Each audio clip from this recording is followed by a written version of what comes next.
کشمیری مسلمان کلمہ طیبہ کی بنیاد پر ہمارے مسلمان بھائی ہیں، ان کے ساتھ اظہار یکجہتی کرنا، ان کے دکھ درد میں شریک ہونا، یہ ہم سب کا ایمانی فریضہ ہے۔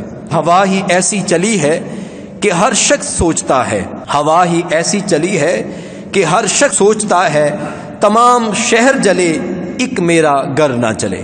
سوچ آج کے دور میں ایک ایسی بن چکی ہے، خود غرضی کی، مادیت پرستی کی، کہ ہمارے ذہنوں میں یہ چیز سوال ہے کہ تکلیف ہوتی ہے تو ہوتی رہے، سارا شہر چاہے جل جائے، لیکن میرا گھر جو ہے وہ محفوظ رہنا چاہیے، جبکہ یہ غلط فہمی ہے۔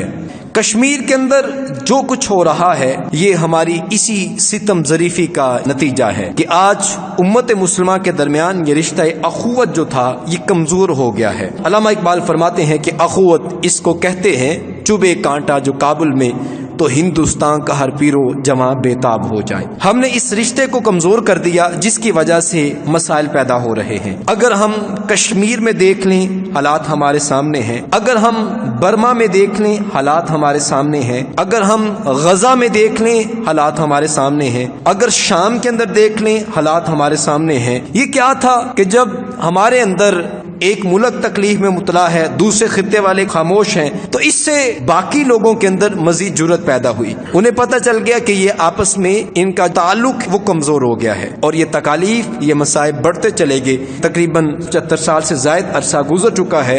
ہم یوم یکجہت کشمیر بھی مناتے ہیں، لیکن اس کے باوجود بھی ہماری زبان کے اندر، ہمارے داموں کے اندر کسی قسم کا اثر باقی نہیں رہا۔ عزیز ساتھیو، یہ ہم سب کے لیے تکلیف دہ چیز ہے، ہم سب کو اس درد کو محسوس کرنا ہوگا۔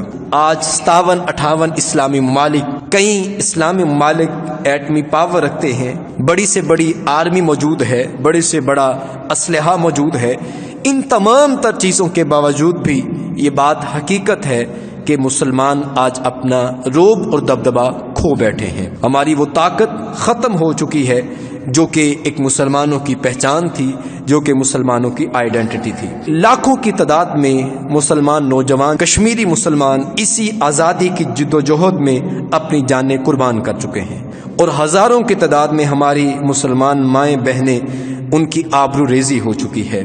کئی ماؤں کی جو گودیں ہیں وہ اجڑ گئیں، کئی بہنیں بیوہ ہو گئیں۔ یوم یکجہت کشمیر اگرچہ یہ بھی بہت اچھا ہے، لیکن جس طرح سے آواز بلند کرنی چاہیے ہم اس طرح سے آواز بلند نہیں کرتے، جس کی وجہ سے آج تک جو مسئلہ ہے یہ حل نہیں ہو چکا۔ میں اپنے طور پہ جو دیا جلا سکتا ہوں وہ اپنا دیا جلاؤں، آپ اپنے اپنے طور پہ سوشل میڈیا کے ذریعے سے، الیکٹرانک میڈیا کے جس طرح سے بھی ہو سکتا ہے کشمیری مسلمانوں کے حق میں آواز بلند کریں۔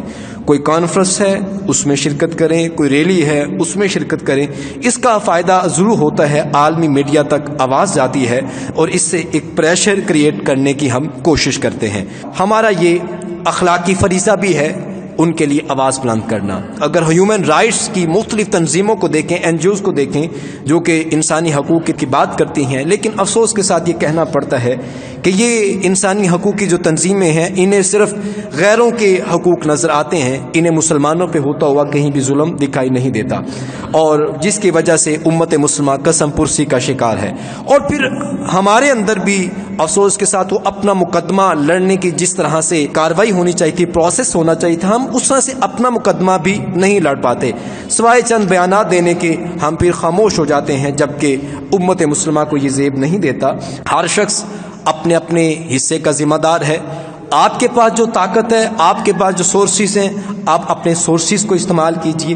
جو ہمارے حکمران ہیں ان کی اپنی اپنی ذمہ داریاں ہیں۔ ہمارا قانونی فریضہ بھی ہے کہ ہم قانونی طور پر بھی ان کے لیے ہم آواز بلند کریں۔ جس طرح سے آزادی رائے کا ایک پوری دنیا میں بڑا نام لیا جاتا ہے کہ ہر کسی کو آزادی رائے حاصل ہے، اگر آزادی رائے باقی دنیا کے لیے حاصل ہے تو کشمیری مسلمان بھائیوں کے لیے وہ کیسے ختم ہو جاتی ہے؟ وہ آزادی چاہتے ہیں، کیوں ان کی آزادی رائے کو دبایا جاتا ہے؟ قانونی حوالے سے اس کو دیکھیں تو اس کا بھی ہمارے اوپر یہ فرض بنتا ہے کہ ہم ان کے لیے آواز بلند کریں۔ کشمیری مسلمان بھائیوں کے لیے، ان کے لیے آواز بلند کرنا ہمارا قومی فریضہ ہے۔ قائد اعظم محمد علی جناح رحمۃ اللہ علیہ آپ نے فرمایا تھا کہ کشمیر کی پاکستان کے لیے وہی حیثیت ہے جیسے شارع کی ایک جسم کے اندر حیثیت ہوتی ہے، یعنی جو کشمیر ہے یہ پاکستان کے لیے ایک شارع کی حیثیت رکھتا ہے۔